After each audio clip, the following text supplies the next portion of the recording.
Balancing the chemical equation को topic है balancing of redox reaction. और डायरेक्ट क्वेश्चन से चालू कर रहे हैं अपन कि कैसे बैलेंस किया जाता है। तो ये कह रहा है कि एक आयोनिक इक्वेशन है जिसमें पोटेशियम डाइक्रोमेट Cr2O7 ये रिएक्ट कर रहा है सोडियम सल्फाइड से Na2SO3। तो ये बना रहा है क्रोमियम थर्ड आयन मतलब Cr3+ और सल्फेट आयन, सल्फेट मतलब SO4 2-। बात समझ में आ रही है। ये भी एक्वस मीडियम में है। एक्वस मीडियम में मैं यहाँ लिख रहा हूँ, अब कहीं नहीं लिखूँगा, आप बैलेंसिंग पर ही ध्यान देंगे अपन खाली। एक्वस मीडियम और एक्वस मीडियम। तो जब ये आयोनिक फॉर्म में है तो इसको भी आयोनिक फॉर्म में लिख दो। 2 पोटेशियम को हटाऊंगा तो पोटेशियम के ऊपर चार्ज होता है +1, तो Cr2O7 आपने कितने पोटेशियम हटा दिए? 2 पॉजिटिव चार्ज हटा दिए ना, तो इसके ऊपर कितने नेगेटिव चार्ज आ जाएंगे? 2 नेगेटिव। सिमिलरली 2 सोडियम हटा दिए, एक सोडियम पर एक प्लस चार्ज, तो ये SO3 के ऊपर ये भी 2- इक्वल टू में क्या दिख रहा है? Cr3+ SO4 2-। कुल मिला के क्वेश्चन को अपन ने ऐसा फ्रेम कर दिया। मैं फिर क्वेश्चन पढ़ रहा हूँ। पोटेशियम डाइक्रोमेट रिएक्ट कर रहा है सोडियम सल्फाइड से, क्रोमियम थर्ड आयन बना रहा है और सल्फेट आयन बना रहा है। और सॉल्यूशन कैसा है? एसिड सॉल्यूशन में रिएक्शन हो रही है या एसिडिक मीडियम में है? भाई इसका बहुत बड़ा लॉजिक है क्वेश्चन में, इस टर्म का ही। समझ रहे हो? एसिडिक मीडियम है कि बेसिक मीडियम है, या एसिड सॉल्यूशन है कि बेस सॉल्यूशन लिखा है, इसका इफेक्ट होगा पूरे क्वेश्चन पर। तो सबसे पहले हमने क्या किया? ऑक्सीडेशन स्टेट निकाल लिए। समझ में आ रही बात? तो मैं बात कर रहा हूँ क्रोमियम का। अपन क्या करते हैं? ऑक्सीडेशन स्टेट निकाल लेते हैं पहले। तो Cr2O7 था, ऊपर क्या था? 2-, मतलब आपको पावर में -2 दिख रहा है तो इक्वल टू में -2 लिख दो। क्रोमियम 2 बार है तो 2x लिख दो। एक ऑक्सीजन का -2 होता है, तो 7 का -14, उधर जाके +14, 14 में से 2 जाएगा तो 6, 7 2 14 था, माइनस का 14 इधर आके प्लस का 14 हो गया था। 14 में से 2 गया तो कितना बचा था? 12, और इधर बच गया था 2x। 2 डिवाइड में आएगा तो x कितना आ जाएगा? +6। तो यहाँ से हमें समझ में आया कि क्रोमियम का जो ऑक्सीडेशन स्टेट है वो +6 है। इतनी बात समझ में आई। इसी तरह से सल्फर का ऑक्सीडेशन स्टेट भी हमने यहाँ पर निकाल लिया है। SO3 में भी निकालेंगे और SO4 में भी निकालेंगे, क्योंकि क्रोमियम में +3 ही रहेगा। हमने आज ही सीखा सोडियम अकेला ही है, उसके ऊपर एक प्लस चार्ज था तो वही ऑक्सीडेशन स्टेट हो जाता था। Mg अकेला है, उसके ऊपर +2 था तो वो भी अकेला +2 ही हो जाएगा उसका ऑक्सीडेशन स्टेट। तो मैं ये कहना चाह रहा हूँ कि SO4 ऊपर क्या था? 2-, तो इक्वल टू में क्या लिखोगे? -2। इसकी वजह से सल्फर एक ही बार है तो एक बार x लिखेंगे। एक ऑक्सीजन का -2 तो 4 ऑक्सीजन का -8, -8 उधर जाके प्लस का 8, तो x कितना आ गया यहाँ पर? +6। तो SO4 वाले केस में सल्फर का ऑक्सीडेशन स्टेट +6 हो गया। SO3 वाला केस ले रहे हैं, SO3 2- की बात कर रहे हैं तो -2 इक्वल टू में सल्फर एक ही बार है तो x है, x ऑक्सीजन का -2 तो -6 इक्वल टू किधर +6, तो x आ गया +4। इतना समझ में आ गया। इस क्रोमियम का ऑक्सीडेशन स्टेट हमने निकाला। इस सल्फर का ऑक्सीडेशन स्टेट कितना आ रहा था?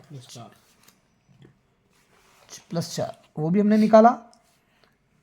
इस सल्फर का +6 भी हमने निकाला, लेकिन हमने इस क्रोमियम का ऑक्सीडेशन स्टेट नहीं निकाला है, इसी को माना है। समझ में आ रही है बात? क्योंकि क्रोमियम इंडिपेंडेंट अकेला है, इंडिविजुअल है, उसके ऊपर जो भी चार्ज होगा वही ऑक्सीडेशन स्टेट होगा। लेकिन यहाँ पर तो 4 एटम दिख रहे हैं ना, 3 ऑक्सीजन के और सल्फर का, तो इसको ऑक्सीडेशन स्टेट नहीं मान सकते थे। अगर अकेला सल्फर होता और ऊपर 2- होता फॉर एग्जांपल, तो ऑक्सीडेशन स्टेट -2 ले लेते। नहीं समझ में आ रही है बात? हम देख रहे हैं यहाँ पर क्या है? Cr2 है और यहाँ पर क्या है? Cr है। क्रोमियम ले लिया आपने। यहाँ पर देखो आप, SO3 दिख रहा है आपको 2-, और यहाँ SO4 दिख रहा है आपको 2-। इतना समझ में आया कि नहीं आया? हमने दोनों को अलग अलग कर दिया। क्रोमियम के एटम, क्रोमियम कितनी बार है? कंबाइंड फॉर्म में, तो यहाँ पर पहले तो एटम बराबर कर लो, नंबर ऑफ एटम्स बराबर कर लिए कि नहीं कर लिए? इधर 2 था तो इधर भी 2 कर दिया। इतना समझ में आया कि नहीं आया? इसका कितना है? +6 दिख रहा है ऑक्सीडेशन स्टेट। इसका कितना दिख रहा है? +3 दिख रहा है। नहीं समझ में आई बात? आप देखो, ऑक्सीडेशन स्टेट डिक्रीज हुआ, ऑक्सीडेशन स्टेट डिक्रीज हुआ, ऑक्सीडेशन OX लिख रहा हूं मैं, ऑक्सीडेशन स्टेट नीचे एरो मतलब डिक्रीज हुआ। कितने से? 6 से 3 हो गया, तो +3 से डिक्रीज हुआ, +3 से डिक्रीज हुआ। यहां पर सल्फर का कितना था? +4 था। यहां कितना हो गया? +6 हो गया था। तो यहां पर ऑक्सीडेशन स्टेट, यहां पर ऑक्सीडेशन स्टेट इंक्रीज हुआ। किससे? +2 से। कहीं से इंक्रीज हुआ भैया? +2 से। यहां कहीं से डिक्रीज हुआ? +3 से। नहीं समझ में आई बात? तो हमें क्या करना पड़ेगा? इंक्रीज और डिक्रीज को बराबर करना पड़ेगा, इंक्रीज और डिक्रीज को बराबर करना पड़ेगा। बात समझ में आ रही है? 3 और 2, तो आपने देखा कि ऑक्सीडेशन स्टेट +3 से डिक्रीज हुआ +2 से, और ये दोनों ही क्या हैं? प्राइम नंबर है ना, एक दूसरे के पहाड़े में आ रहे हैं क्या? तो हमने क्या किया? इंक्रीज और डिक्रीज को बराबर करने की कोशिश की। अगर मैं इसमें भी मल्टीप्लाई 2 कर दूं और इसमें मल्टीप्लाई 3 कर दूं, तो 3 to the 6 से डिक्रीज हो गया, 3 to the 6 से इंक्रीज हो गया। नहीं समझ में आई बात? ये कितने से डिक्रीज हो रहा था? 3 से डिक्रीज हो रहा था। ये कितने से इंक्रीज हो रहा था? 2 से। 2 का मल्टीप्लाई ऊपर, 3 का मल्टीप्लाई नीचे, जैसा कि लीनियर पेयर में किया जाता था एलिमिनेशन मेथड में, दोनों को बराबर करते थे कोफिशिएंट। तो जैसे ही 2 का मल्टीप्लाई किया तो 3 to the 6 से डिक्रीज हो गया, 3 to the 6 से इंक्रीज हो गया। तो 2 का मल्टीप्लाई इन दोनों के आगे किया जाएगा, पल्ले पड़ रही है पिक्चर? 3 का मल्टीप्लाई इन दोनों के आगे किया जाएगा। बात समझ आई कि नहीं आई? कहानी क्लियर है कि नहीं क्लियर है भैया?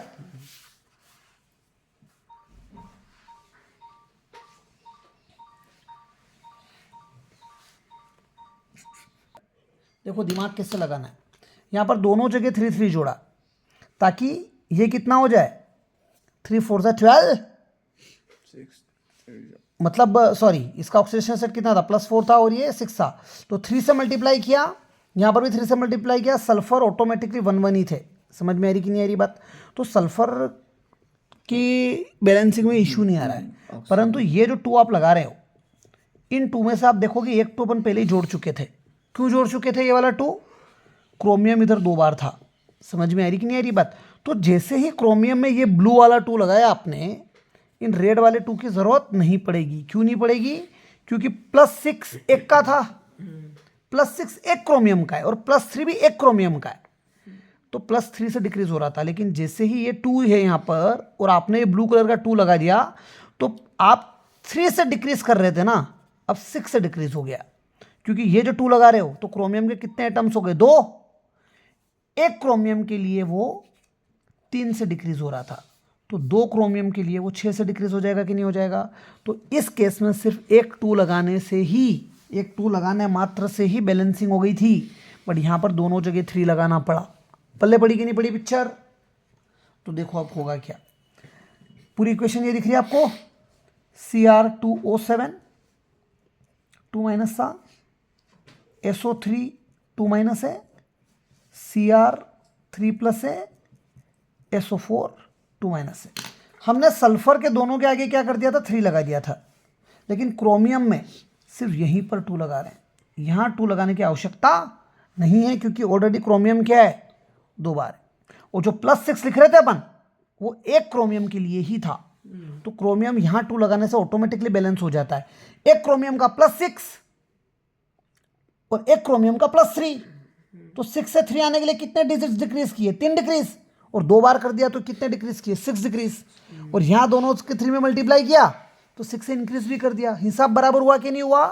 कंफ्यूजन सबसे बड़ा जो गलती मैंने करके बताई आपको, कि 2 यहाँ पर और यहाँ पर लगाने से क्या होता है? ये 4 बार हो जाएंगे क्रोमियम, जबकि सल्फर 1 1 टाइम ही दे रखी थी, तो 3 दोनों जगह लगाने पर 3 3 टाइम हो जाएगा। समझा मेरी बात? अब देखो, क्रोमियम और सल्फर तो बैलेंस हो गए, और टोटल चार्ज कैलकुलेट करेंगे अपन दोनों तरफ का। क्या कैलकुलेट करेंगे? तो भैया इसके आगे कोई मल्टीप्लाई में नंबर दिख रहा है क्या? तो टोटल चार्ज -2 इधर का। समझ में आ रही बात? ये -2 कितनी बार? 3 बार, माइनस का 6। तो टोटल चार्ज कितना हो गया इधर का? इधर का हो गया -8। इधर की बात करते हैं तो 3 2 बार तो प्लस का 6, और 3 2 बार माइनस का 6। इधर का टोटल चार्ज 0 हो गया। नहीं समझ में आ रही है बात? कहाँ नहीं क्लियर है कि नहीं क्लियर है? इधर -8 है, इधर 0 है। सॉल्यूशन कैसा था? एसिडिक। एसिडिक मतलब H+ ज्वाइन करना है मुझे। क्या ज्वाइन करना है? एसिडिक मतलब H+ ज्वाइन करना है, और H+ किधर ज्वाइन करेंगे ये एक क्वेश्चन है। तो आप देखो इधर 0 है, मैं अगर इधर H+ ज्वाइन कर दूं 8H+, तो इधर भी 8H+ ज्वाइन करना, मतलब आपको किधर भी एक जगह 8H+ लगाना है। इधर ज्वाइन कर दूं तो इससे कोई फर्क पड़ा क्या? 0 में प्लस बढ़ गया 8 बार। लेकिन इधर वाली जो ये रिएक्टेंट्स दिख रहे हैं, इनमें अगर मैं 8H+ ज्वाइन करूं तो माइनस का 8 प्लस का 0 हो जाएगा, और इधर 0 ऑलरेडी था कि नहीं था? तो इन दोनों को देखकर हमें पता पड़ा 8 बार H+ किधर ज्वाइन करना पड़ेगा? इधर। समझ में आ रही बात?